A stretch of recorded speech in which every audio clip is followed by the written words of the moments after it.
recording.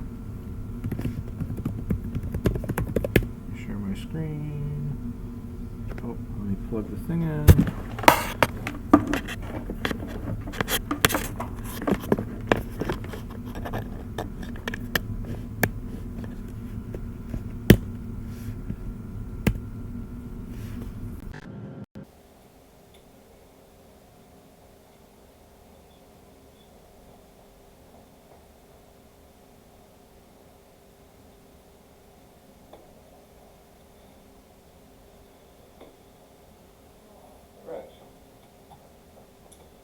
Cool.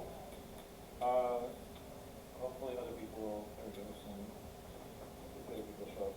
So, because you're here on time, so we're going to have a quiz today.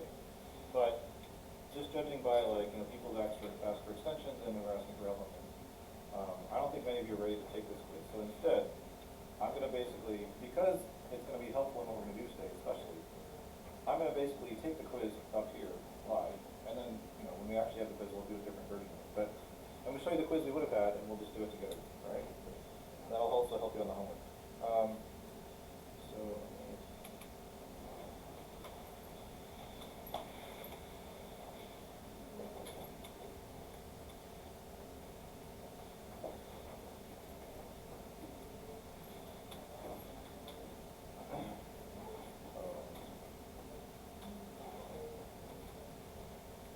Okay. So this was the quiz. And we did this in class, but just to be reminded. And you're asked to do this multiple times on module 3, right? So maybe you've worked on this. So remember how we do this. Make a fold for foo. It's going to have some stuff, and then eventually it's going to take a foo A and return a B. We don't have to use the letters A and B, but the point is it takes a foo and it returns any type we want.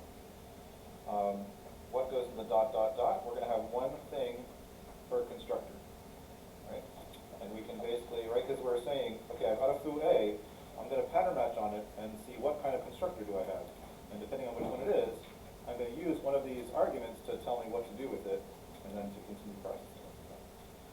And we can literally, you can think really hard about it, or you can just mechanically look at the types of these constructors, and just copy them down here, except the only difference is we're going to replace, everywhere we see foo A, we're going to replace it with B. Okay, so for our arguments to fold foo, we're going to copy types of constructors, except replace foo A. Alright, so let's see. I've got B, arrow A, arrow B. That's the first one. Right, that's copied from here, but I replace foo A with B.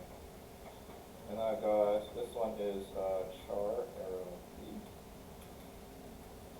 And this one is a list of B to a B. Okay, and just to remind ourselves what this means, and we can do that mechanically, but what is it? What are we actually doing? Right, this says, okay, if you see a bar, we're going to go ahead and recursively fold this foo A to give us a B. And then we also have this A, and I need to say, how do I combine those two things to give me the B, which is going to be the result of folding, this bar. Or if I see a baz, it's just going to be, I have a char in it, and I just need to say how to turn that into a B. And if I see a list of foo A's, I'm going to recursively fold all of them into B's. And I'm going to have a list of B's, and then I'm going to have to say how to take that and do one more step and turn that into a B. Right? So I'm going to go all the way down, recursing through. And then on my way back up, I get B's of, I get a bunch of things with B's, and at each step I'm combining them into a single B, and then combining that with other things. So at the very top I get a B. All right, and so we can write this. I'll call this bar as lowercase letters because they're not the constructors, but they correspond to the constructors, right? This lowercase b bar is the thing I want to use when I see a capital B bar. And then now I just need to pattern match on the foo, right? So if I see a bar, I'll call this FA and I'll call this A. This is FA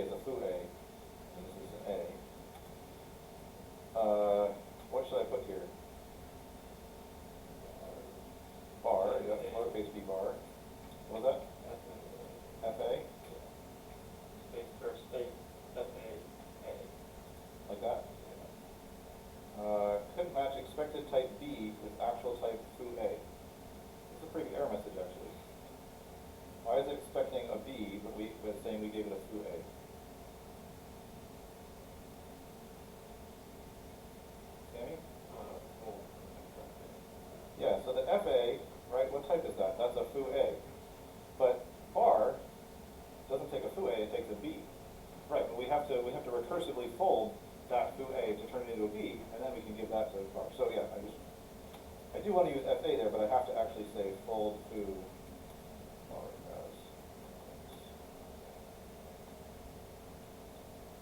okay.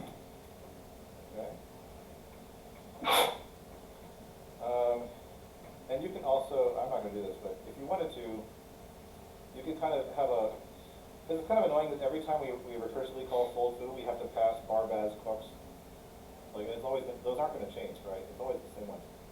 There is a way you could, like, you could say, like, fold foo bar baz crux x equals go x, something like that, where go bar fa equals bar go fa a, etc. So the point is, bar, baz, and clux are now in scope for everything inside this where. I don't have to repeat them all the time. I just use them, right, because I have them in scope. I've just made this little recursive helper function go. This is not really big. Yeah. Would you set it up as like the first part of that without the x and just give that a variable and then throw the last piece in there? So it might be easier, at least for me to read in terms of maybe possibly using a variable. If you just, could you call a variable on fold foo bar baz crux and not the x value? Like not give it the x basically, just say, so you could call it like, so you could give like a variable name here, like there, and then, yeah. Right. Like that? Right. Yeah, actually, that's, I never thought of it that way. That's nice. No, Well, let's not call it go. Let's call it, you know,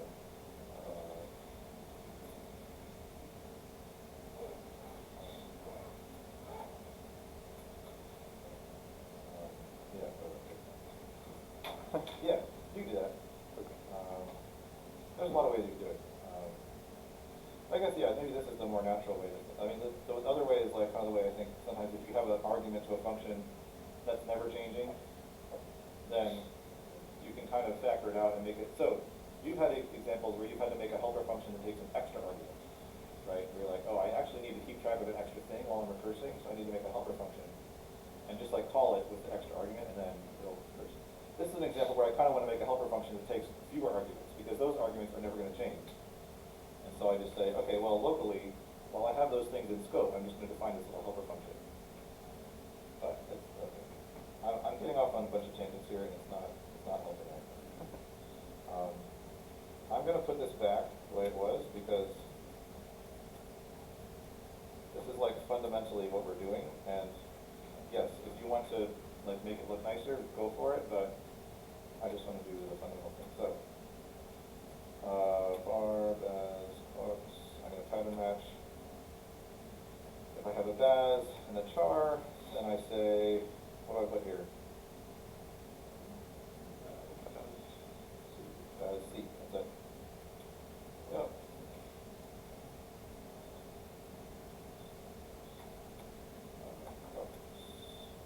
F's. What do I put here? This is slightly more interesting now. And thinking about this may help you all on the So I definitely want to call lowercase q crux. Maybe crux is supposed to have two u's.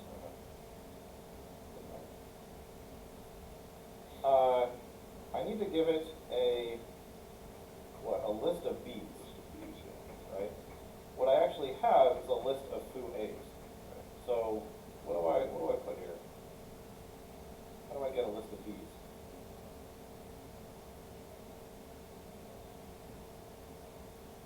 I can't just call fold foo on it, because fold foo is expecting a single foo, not a list of foos. Right? But how can I turn a list of foos into a list of b's?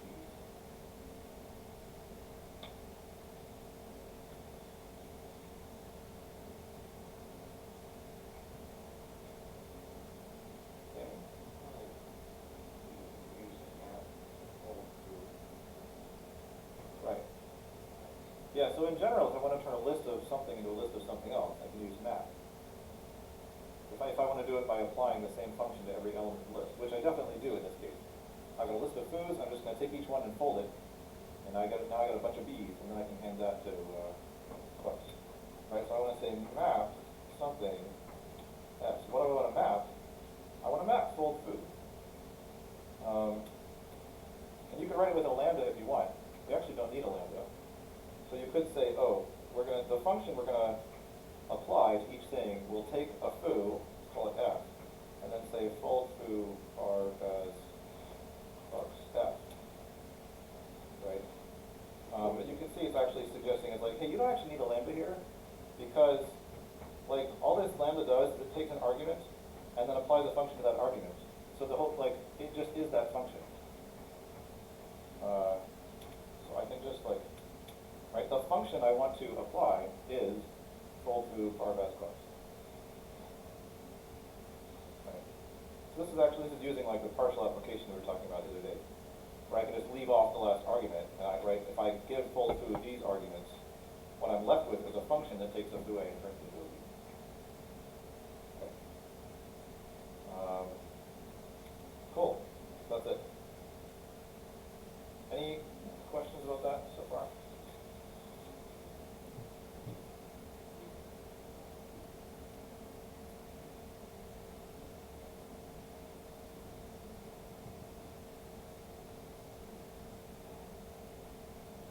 Okay, so we'll do the actual quiz on Friday. It'll be similar to this, it'll be a different data type. But I'm going to ask you to do the same thing. Yes, Alex? So the map returns a list of B's. Yeah, when I map that fold foo over S, I get a list of B's. Yeah. And then that's exactly what Clux wants. Turns that into a B.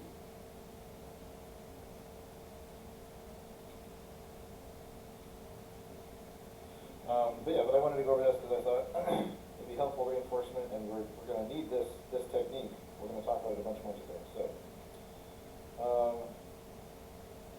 cool.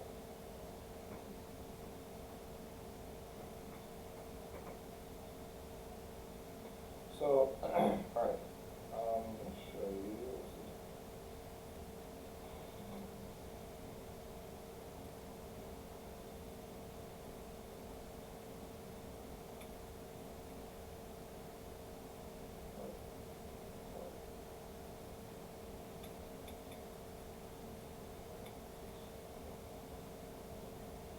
Okay. So, last time we started talking about the lambda calculus, right? And at the end of class, I told you a bunch of kind of complicated and confusing stuff about names and renaming things and whatever. So, I realized as I was thinking about it, I was like, you know what?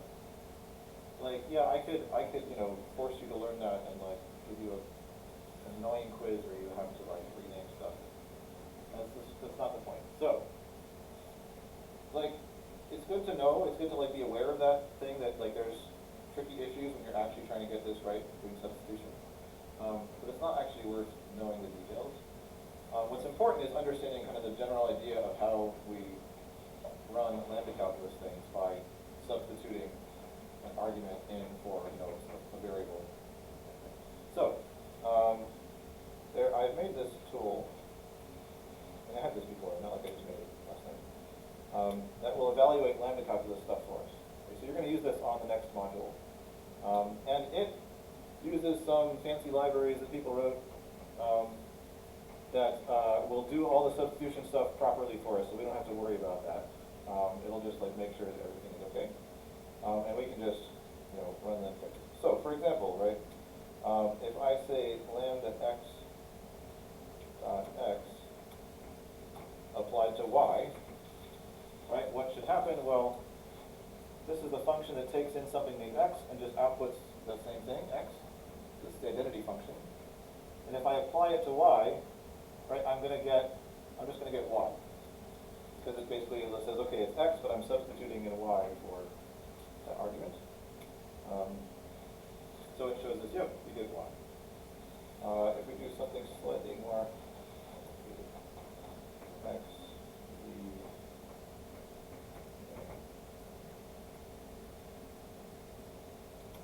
x, y, applied to q, right, what am I going to get now?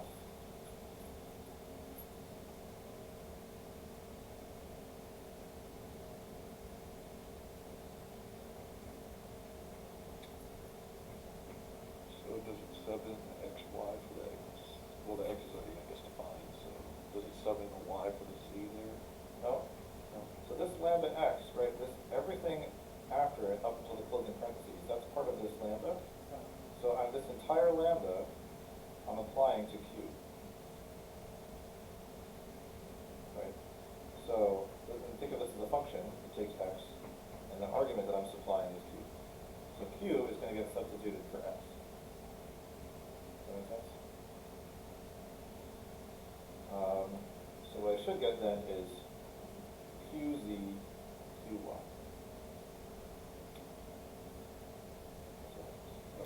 Okay, makes sense. Let's do something.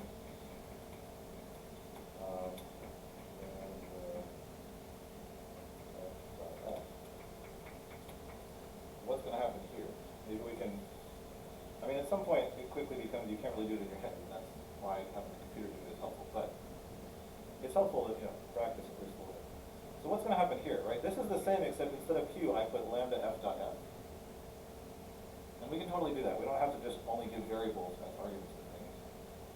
Right? Any lambda calculus term. So this is gonna, right, I'm applying this function to this argument. So I'm gonna substitute in lambda f dot f for x. So I should get lambda f dot f applied to z, and then parentheses lambda f dot f y. Right, but applying lambda f dot f to z is just gonna give us z. And then applying it to y is just going to give us y. So in the end, we should just get zy. Right? And it'll actually show us multiple steps, so we should see. Right, it says, okay, first, the first step was it substituted this in for x. So see, I got this, this y. Right, then it did this step here. Right, lambda f dot f applied to z is just z. And then it did y, that's y. Okay.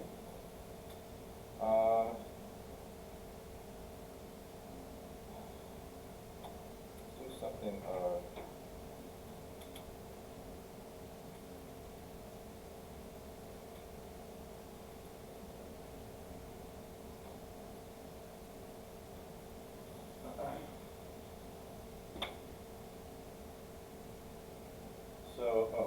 should have said not y-x.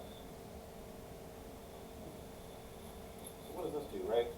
We can think of this in two ways, right? Remember, we can either think of it as a two-argument function, and then we're giving it two arguments here, right? And so it's just going to substitute in p for x and q for y. I'm going to get qp. Or we can think of it in terms of this is a one-argument function that returns a function. And so, and then also remember that when I have like this applied to this applied to this, the application is left associated. So it's really this thing applied to p. That's going to substitute p in for x. And I'm going to get lambda y dot yp. And then that thing is going to be applied to q.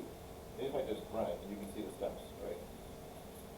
So the first step is we applied this lambda to the argument p. And I got lambda y dot yp. And then I apply this lambda to q, and I get q applied. Any questions so far? If you're, yep.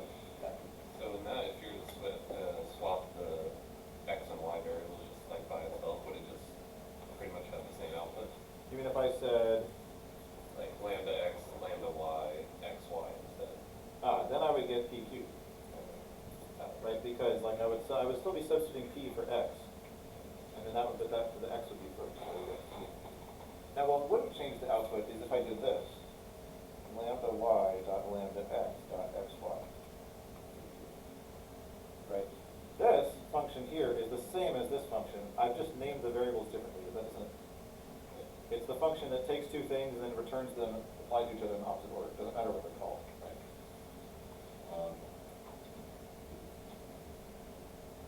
Other questions?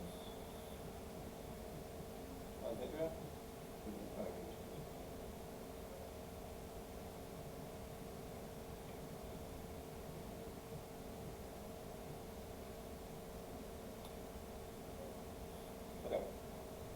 And yeah, and this will, I'm going to post this thing on the website with instructions for how to install it. You can just install it using stack. It should be pretty easy. But obviously, if you have trouble, you can ask for help. We're going to do the rest of the time. So right, this is it. This is all the lambda calculus is. It's variables, it's lambdas, and you can apply things to each other. Okay, that's all we've got. And but my claim is, right, that this is actually computationally complete. Like anything that we know how to compute, anything we can imagine writing a computer program to do for us, this can do. I mean, like, if you wanted to, like, show you pictures, then you have to figure out how to encode pictures as lambda calculus terms. Like, it's not like literally it can show something on the screen, but the point is, like, in terms of if you set up the right inputs, it can compute anything you want. It is Turing complete. It is equivalent to Turing machine. So how the heck does that work? That's what we're going to spend the rest of, I mean, not just today, we're going to spend probably 2 days talking about that, because it's very interesting, and it shows kind of how powerful the idea of having first-class functions is, right? Because really, that's kind of where this comes from, is that in lambda calculus, functions aren't just a thing you can define and then use. Like, lambda expressions you can pass around, you can pass them as arguments to other lambda expressions. Like, we just did that here, right? I had a function here, and it took this function as an argument. So, let me switch back over.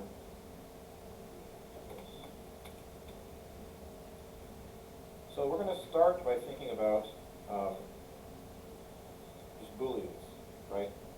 Like the most basic thing we can imagine encoding in lambda calculus would be like Boolean. Can we make true and false, and can we make like if statements, right? So here's the way I want to think about this. So remember, we could define bool like this. Okay. But true first.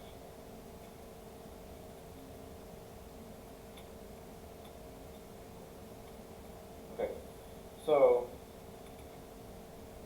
that's the definition of bool. Even though this seems weird, right? This seems like it wouldn't be useful. What would be a fold for bool? It seems stupid because it's not like recursive, it's not like a big thing that we can fold, but we can apply the same kind of steps that we did for the other things, right?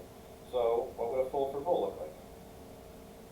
Well, it's going to have some stuff, and then it's going to take a bool, and then it's going to return, a thing of any type. Right? That's what a fold does. It kind of tells us how to turn a bool into something else. And then what do I need here? What do I need in the dot, dot, dot? Right, exactly. I need one thing for each constructor, and the constructors don't we just literally copy these down but turn bool into b. That's it, right? So this says, I'm going to give you a bool, I want you to turn it into a b. And basically it's like, if you see true, this is the b I want, and if you see false, this is the b I want. And we can implement this. It's very easy, right? So we have, if it's true, then I return t. And if it's false, I return f. Okay? That's a fold. So what is this doing? I mean, it's really like an if, right? This is like a general, it's like an if expression, not an if statement.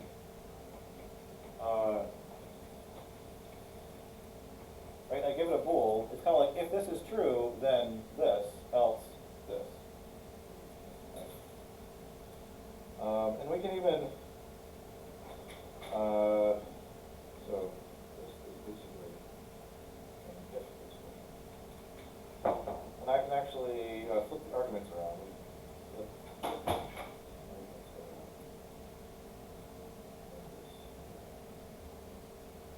I'll call this fold for the time.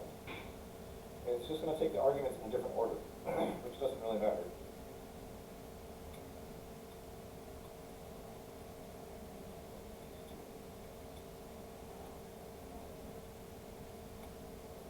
It's not really looks like an if then else, right? It's like if this, then this, else this.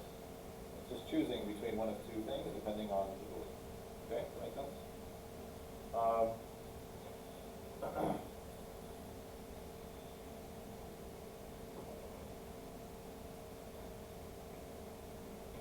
So, let me say this. Here's where things get a little interesting. So, the goal is to encode some data, somehow in the Lambda calculus, right, like Boolean.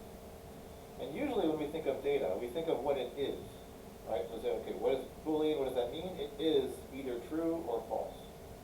Like it's like a concrete thing, and then there's like two possibilities for it. That's what data is. However, there's another perspective. You can also think about data in terms of what you can do with it. Okay? So instead of thinking about what it is, say, well, the thing I can do with a bool, if I have a bool, I can use it to choose between two alternatives. That's what I can do with the bool. And actually, from that perspective, it doesn't really matter concretely what it actually is.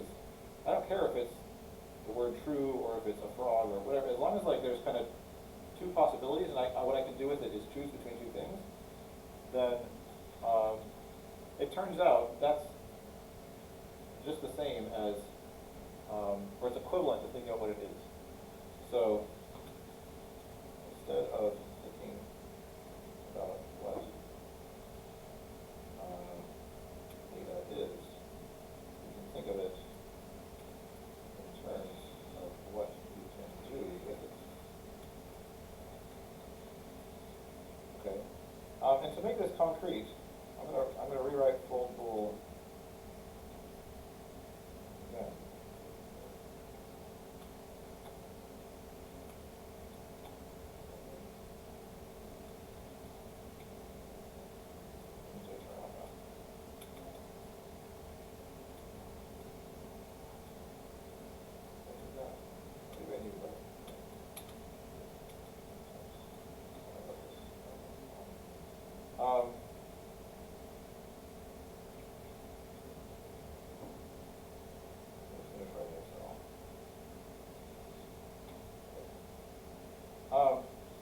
It turns out this is just another way to write that thing, because really there's implicitly a for all b here, because b just is a variable. It means this works for any type, right, as we know. And so we could actually write for all b, full arrow b, arrow b, arrow b, and it turns out that you can kind of always move a for all across an arrow to the right. I don't want to go into that with why that is, but so another way we can think of this is we take a Boolean and we get back a function that can that will choose between any two things, right? So I can just like give my Boolean to this fold bool prime prime, and I get back a function, and my function now, what it does is I give it two things of any type that I want, and it'll pick one of them for me, right? And my claim is having that function is just as good as having the original Boolean. Okay, even though like what I had before, when I had in my hand like true or false, I could look at it and see what it is. Now that I run it through this, I don't have that anymore. I have like a black box that has two holes in the side, right? And all I can do is like put stuff in the holes and see what comes out. Okay, but my claim is that's just as good as having Boolean. So fold bool, fold bool prime prime turns a bool into a function that will choose between two things. Having a for all b is just as good as having a bool. And as proof of that claim, let's write, we'll call this unfold bool.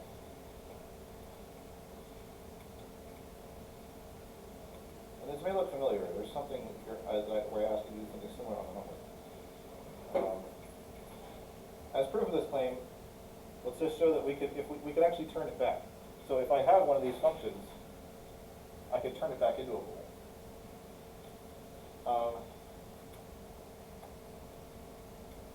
So, any ideas? So, forget about the syntax there. Just think about this conceptually, right? It's like I have this black box. I can't look inside it, but it's got two holes on the side where I can put in anything I want. I get to choose what I put in it, as long as they have the same type. Okay?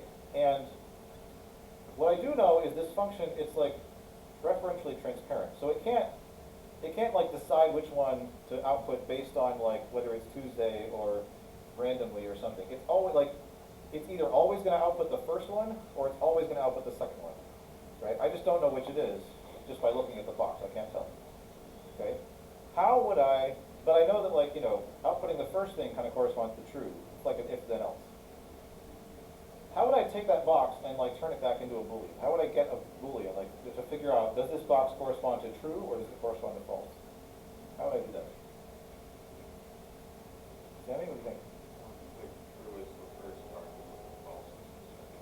Exactly. If I literally put true and false in the box, it's going to pick one of them, and whichever one comes out, like that's the one it was, right? So the way we write that in Haskell, so I've got I'll call this my Boolean box.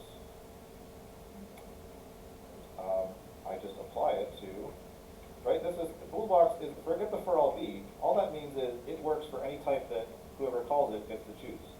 So since I'm calling the function, I get to choose what type I want to give it. So I just have to give it two arguments, and I'm going to give it true and false. And it's like, okay, those are both bool. That is a type. You get to choose, so sure. And then it guarantees it's going to output a bool. And that's what we want. So to return such a thing back into a bool, just put true and false into it. Okay?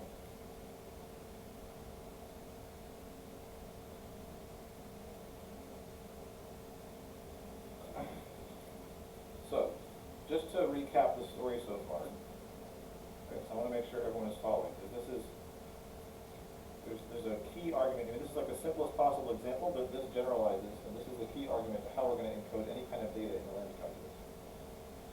So I said, okay, I have my data type. First, I write down a fold for it. And I can think of the fold, if I like kind of reorder the arguments of the fold, and I put the thing that I'm folding first instead of last, I can think of it as kind of turning a thing into some kind of function, right? That's like this, I rewrote it like this, right? This makes it look like I'm taking a bool and I'm turning it into a function of this type. But it turns out we can always kind of go back. Having that function is just as good as having the original thing, because I can always, if I wanted to, I could recover the original thing by running the function on appropriate inputs, right? And you can follow this recipe for any data type. And it's going to work. Yeah, Alexander. I figured it out, but could you explain the for all b some more time? Yeah. So the for all b, the only place we need it actually is here. Like we absolutely need it here. Here it's kind of optional, and I just put it just to emphasize the symmetry of these things. But the for all b, it means that whoever calls this function gets to choose the type b. Right? The reason we need it here is that having the for all b inside the parentheses is very different than having it outside the parentheses. Okay? If it's outside the parentheses, it means anyone who calls unfold bool gets to choose the type b, and then you have to give it a function of type b to b to b, and then it'll give you a bool. So, like for example, I could choose, when I call unfold bool, I could choose b to be int, and then I have to give it an int to int to int function, like I could say plus, and then somehow from plus it has to give me a bool. I don't know how it would do that actually. Right? This with the for all inside the parentheses means something different. It means anyone who calls unfold bool must provide a function which works for any type. Right? So like when I call unfold bool, I don't get to choose b. I have to give a function that will work for any b. So it's almost like unfold bool. The implementation of unfold bool is the one who gets to choose b, not me. It gets a little confusing thinking about like who's who and who gets to choose what, but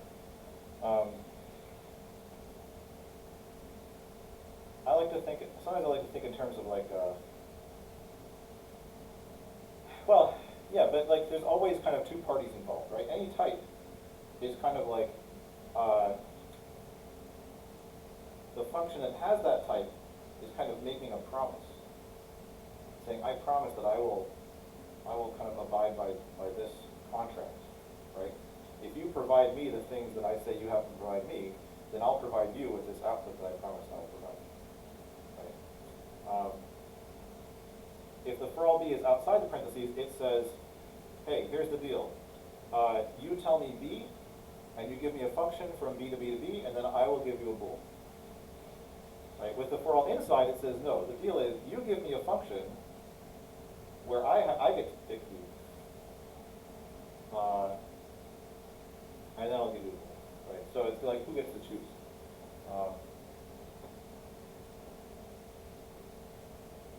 Anyway, that's, if you followed that, great. If you didn't quite follow all the details about for all, kind of a digression. It's not like super important for understanding what's going on, but the point is, like a function like this, it can only do one of two things. It can always return the first thing, or it can always return the second thing. There's kind of only two functions of this type, and so they correspond to true or false. Yeah, Eric. So you can write the second, the double prime as the first prime because of how you're saying that in Haskell that you're always applying it to a single argument. Yeah. And then it kind of Yeah. just calls it on the next. Yeah, it's like a it's function. partly that, right? Partly, I can put parentheses here without changing it because function arrow associates it, right? Just like you said. There's also something about why I can write the for all here. I mean, in this case, putting the for all over here is the same as putting it here. And you can kind of work that out if you think about who gets to choose B when, but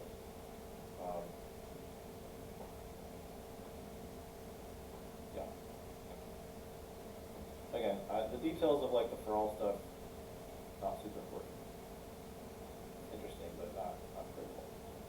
It's not critical. It's critical to make this work. It's not critical that you understand it. What I just want you to understand is that, you know, I write a fold for something. I can think of that fold as turning that data type into a function, and I can always turn, if I have one of those functions, I can always turn it back into the data type. So basically, this gives us a way to represent some data as a function. So I'm basically representing the data as what I could do with it, as opposed to the data itself. So what I can do with a Boolean is I can use it to choose between two things. And that's what this function says. This is a function that lets you choose between two things. So that's basically the same as a Boolean. So, I'm back over to here. This is how we're going to encode Booleans in the lambda calculus. Okay. So one thing I can do in this little,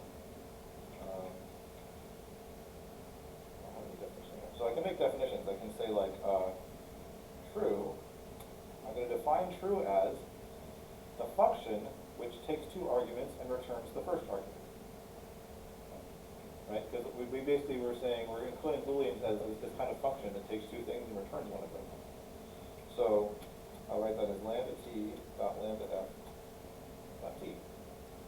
Takes the t, takes an f, ignores the f, and just always returns t. Okay. False is lambda t dot lambda f dot f.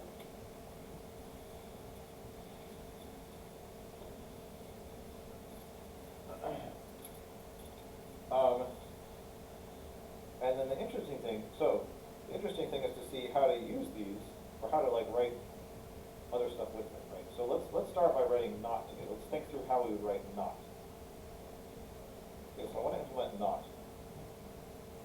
So not is supposed to take a Boolean as input and give a Boolean as output, right? So, well, since it needs to take a Boolean as input, I might as well start by writing a lambda. So I can say lambda b for Boolean, dot something. Now, so what is b? Well, b is a Boolean, so I'm assuming it's one of these two functions. Okay, but I can't. So what I can't do is pattern match on it, right? I can if I have something that's like an actual data type that like is one of two things, like in Haskell, I could pattern match on it to see which it is. I can't do that with b. Because b isn't a data type. It's not like concrete data that I can match on. It's a function. So the only thing I can do with it is apply it to some arguments and see how it behaves. Okay. So basically, if B happens to be true, then I want to output false. And if B happens to be false, I want to output true. Any ideas how I might do that? There's multiple correct answers here, but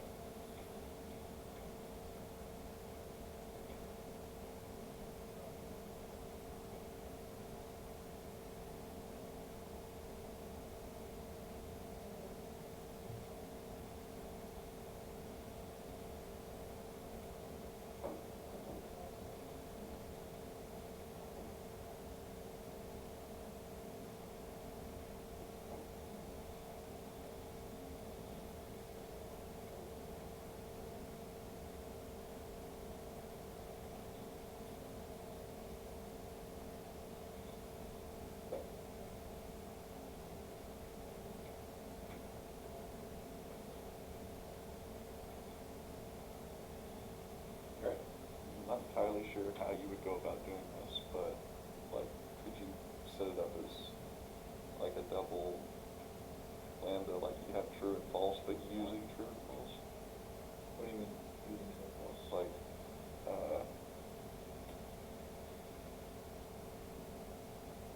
like a lambda true and a lambda false, Oh, like this? and then you're almost choosing, Yeah. you're having an expression of where you're choosing between Right. true and false, I kind of think what you might be on the right. So I think you're on a correct track. So for one thing, saying lambda true doesn't do anything in particular. Like whenever I say lambda, I'm just making up a new name. It doesn't matter if I happen to have something named true already. It just kind of shadows it. Just like if you had defined a function x, and then you have write another function where you say, you know, an argument x. When you say x inside that function, it refers to the argument, not to the x you define like globally. So saying lambda true doesn't really do anything in particular different than saying like lambda t or anything. So maybe what you're saying is, one way we could think of this is, well, I've taken a Boolean input, I want to output a Boolean. And what is a Boolean? A Boolean is always one of these kinds of functions. It takes two arguments and returns one of them. So maybe I could start by saying, well, the thing I want to return is lambda t dot lambda f dot, but then, okay, then what do I return? How do I decide which of t or f I want to return?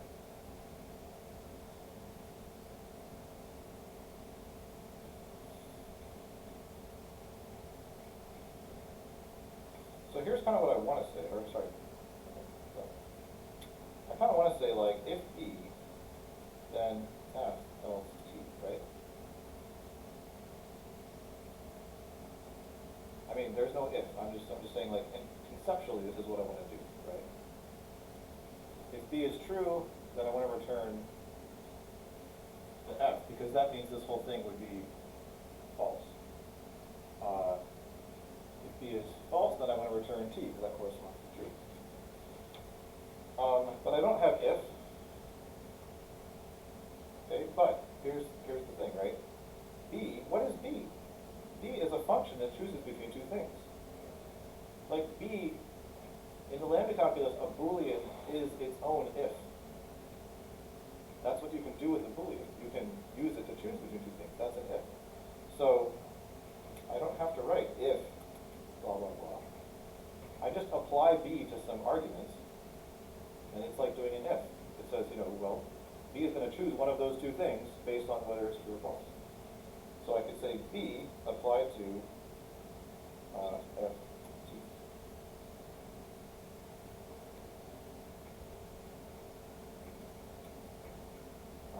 Another way I could do it, so this is I could just directly say, well, I've taken a Boolean B, I want to return a Boolean, and I want to choose between true and false, depending on what B is. So I can just say B applied to false, true. That also works. They're pretty much equivalent. I mean, they're not exactly the same lambda calculus term, but they behave in the same way, so, yeah. Could you walk through like the ordering?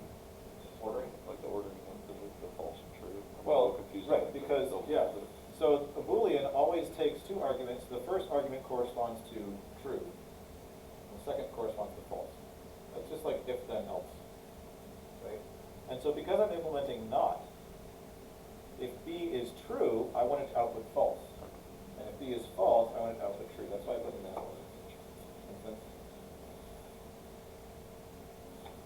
So we could try this out. So if I say not true, so it's a little hard to tell whether it's working or not, because it's like it turned into a lambda that's taking TNF, and then it's got like some extra stuff in here. So here's what we can do. Because basically anytime it runs into a lambda, it doesn't reduce it any further. So like if there's stuff inside the lambda, it won't reduce that. Even if it could maybe like be simplified. So one thing we can do actually is we can say not true. I know this is going to end up being, a function that takes two things. So I can just pass it two arbitrary things to kind of stand for, one to stand for true and one to stand for false. So I'm going to use capital letters for that. So now it's going to like completely simplify everything.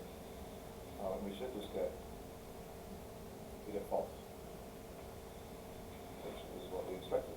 If I say not false, I get true. And we could sit here and like think about exactly how this all works. We'd probably twist our mind in knots already, but so I mean, feel free, and it might be a helpful exercise, but we can be glad that we have a computer to do this for us, right? We can think about it kind of on a conceptual level. It's a little hard to debug, but well,